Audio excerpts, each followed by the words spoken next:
ಅವತಾರ ಮಾಡಿರ್ತಕ್ಕಂಥ ಮಹಾನುಭಾವರು ಇಂದಿನ ದಿನದಲ್ಲಿ ನಮ್ಮ ಮನೆಗಳಲ್ಲಿ ನಮ್ಮ ಹುಟ್ಟುಹಬ್ಬದ ಆಚರಣೆಯನ್ನ ಬಹಳ ವಿಶೇಷವಾಗಿ ವೈಭವದಿಂದ ನಾವು ಆಚರಿಸಿ ನಮ್ಮ ಬಂಧುಗಳು, ನಮ್ಮ ಹಿರಿಯರು, ನಮಗೆ ಬೇಕಾದಂತಹವರು, ನಮ್ಮ ಸ್ನೇಹಿತರು ಎಲ್ಲ ಬರ್ತ್ಡೇ ವಿಶ್ ಮಾಡುವಂತಹದ್ದು ಮತ್ತು ಗಿಫ್ಟ್ ಕೊಡುವಂತಹದ್ದು, ಸ್ವೀಟ್ಸ್ ಕೊಡುವಂತಹದ್ದು ನಾವೆಲ್ಲ ನೋಡಿದ್ದೇವೆ. ಆದರೆ ಲೋಕಕ್ಕೆ ಮಾನ್ಯರಾಗಿರ್ತಕ್ಕಂತಹ ನಮ್ಮೆಲ್ಲರ ಒಳಿತಿಗಾಗಿ ಅವತಾರ ಮಾಡಿರ್ತಕ್ಕಂತಹ ಮಹಾನುಭಾವರು ರಾಘವೇಂದ್ರ ಸ್ವಾಮಿಗಳವರು ಅವರ ಹುಟ್ಟುಹಬ್ಬದ ಶುಭ ಸಂದರ್ಭದಲ್ಲಿ ನಾವು ಅವರಿಗೆ ಯಾವುದೋ ಸ್ವೀಟ್ಸೋ ಅಥವಾ ಶರ್ಟೋ ಅಥವಾ ಇನ್ಯಾವುದೋ ಪ್ಲೇಯಿಂಗ್ ಒಂದು ಇತ್ಯಾದಿಗಳನ್ನು ನಾವು ತಂದುಕೊಟ್ರೆ ಅವರಿಗೆ ಪ್ರೀತಿ ಆಗೋಲ್ಲ. ಯಾಕೆಂದರೆ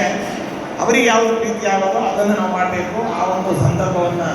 ನೆನೆಸಿಕೊಂಡು 22 ವರ್ಷವಾಗಿ ನಮ್ಮ ಪರಮಗುರುಗಳ ಕಾಲದಿಂದಲೂ ತಮಿಳುನಾಡಿನ ಸಮಸ್ತ ಸಂಗೀತ ವಿದ್ವಾಂಸರುಗಳೆಲ್ಲರೂ ಸೇರಿ ವಿಶೇಷವಾಗಿ ಈ ನಾದಹಾರ ಅನ್ನುವಂಥ ಒಂದು ಕಾರ್ಯಕ್ರಮವನ್ನು ಏರ್ಪಾಡು ಮಾಡಿ ವಿವಿಧ ರೀತಿಯಾದಂತಹ ವಾದ್ಯ ವೈಭವಗಳಿಂದ ಒಳಗೂಡಿ ಸಂಗೀತದ ಒಂದು ಸೇವೆಯನ್ನು ಮಾಡಿ ಬೆಳಗಿನಿಂದ ರಾತ್ರಿ ತನಕ ಮಾಡಿ ರಾಯರಿಗೆ ಸಮರ್ಪಣೆ ಮಾಡುವಂಥ ಒಂದು ಕಾರ್ಯಕ್ರಮವನ್ನು ಹಮ್ಮಿಕೊಂಡು ಬಂದಿದ್ದಾರೆ. ಇದು ಮಾತ್ರವಲ್ಲದೆ ರಾಯರ ಉತ್ಸವಕ್ಕೆ ಬೇಕಾದಂತಹ ನವರತ್ನ ರಥೋತ್ಸವ ಮತ್ತು ರಾಘವೇಂದ್ರ ಸ್ವಾಮಿಯವರ ಪಾಲಿಕೆಗಳನ್ನಿರ್ತಕ್ಕಂಥ ಸುವರ್ಣ ತಟ್ಟೆ, ಮಂತ್ರಾಕ್ಷತೆ ಜೊತೆಗೆ ಅಕ್ಷಯ ಪಾತ್ರೆ, ವೀಣೆ ಮೊದಲಾದಂತಹ ಅನೇಕ ಬೆಳ್ಳಿ ಮತ್ತು ಸುವರ್ಣದ ಬಂಗಾರದ ವಸ್ತುಗಳನ್ನು ಸಮರ್ಪಣೆ ಮಾಡಿದ್ದಲ್ಲದೆ ಪ್ರತಿ ವರ್ಷವೂ ಕೂಡ ವರ್ಷ ಪೂರ